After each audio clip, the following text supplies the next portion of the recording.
Now we've gotten this far in our competitive analysis and you're saying to yourself, Ken, I still don't have any competition. I still, I've created something unique, different, and special, and I really don't see any competition out there. Well, I'm here to tell you that you must have competition. So we've got to figure out a way in order to start to define a competitive landscape for you. Now, don't worry, I've got some tactics for you that you can use in order to do this. The first thing that I would look at is go broad. Go more broad, define your business more broadly and start to bring in other elements of your business. In fact, you might even bring in other products or services that will broaden your offering. And all of a sudden, when you start to look at it from a different lens of a little bit more broad, you might see new competitors coming in, and that's going to help you create a market. Remember, we've got to have competition if we're going to have a market, we're going to have a viable market, which is really important.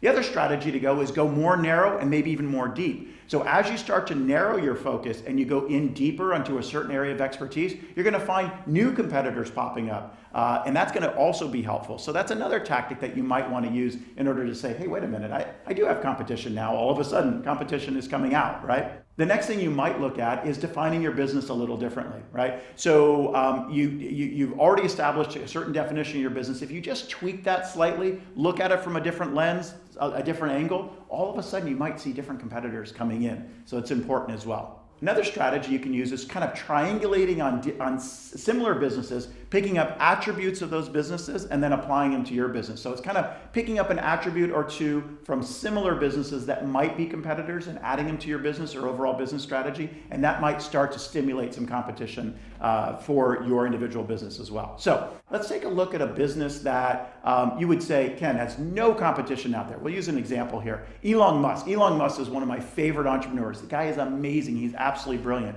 And he's creating something called the Boring Company. Now, the Boring Company is not boring as in, go to sleep boring. The Boring Company is in drilling. So he's drilling actual high-speed transportation underground in the East Coast and on the West Coast. So he's already started test runs on this. And essentially what he's doing, he's built these amazing boring machines that are created, they've never been done before, right? So he's got a brand new business underground creating these high-speed channels. One's going from DC to New York as an example, and he's already begun the drilling on it, which is very exciting.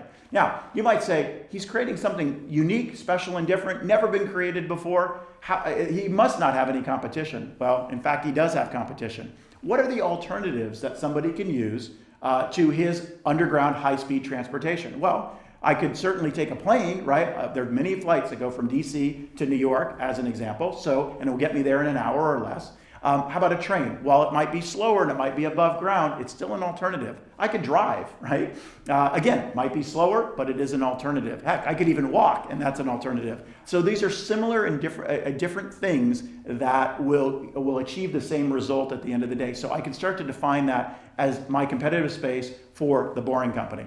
Let's take a look at another example that might be a little closer to home, which is the exotic plant shop that we have here in our local area in a city called San Rafael. And they're the only plant shop that exists like this. They sell only exotic plants, and a certain type of exotic plant you really can't get anywhere else in the Bay Area, right? So if you want this type of exotic plant, you have to go to this shop. So they might also say, well, I don't have any competition. I mean, it's very hard for somebody to compete with me because there really isn't any other alternatives. Well, I'm here to tell you that there are alternatives, and they really just need to look at their business a little bit differently. They need to broaden it, because one of the ways I can get these exotic plants is I can go online and buy them online. Maybe not as convenient, I might have to pay for shipping, but it certainly is an alternative. So again, you need to think a little differently about your business overall, start to broaden or narrow your definition, and you will get to a competitive landscape that actually makes sense for your business, right? So you do want competition, keep that in mind.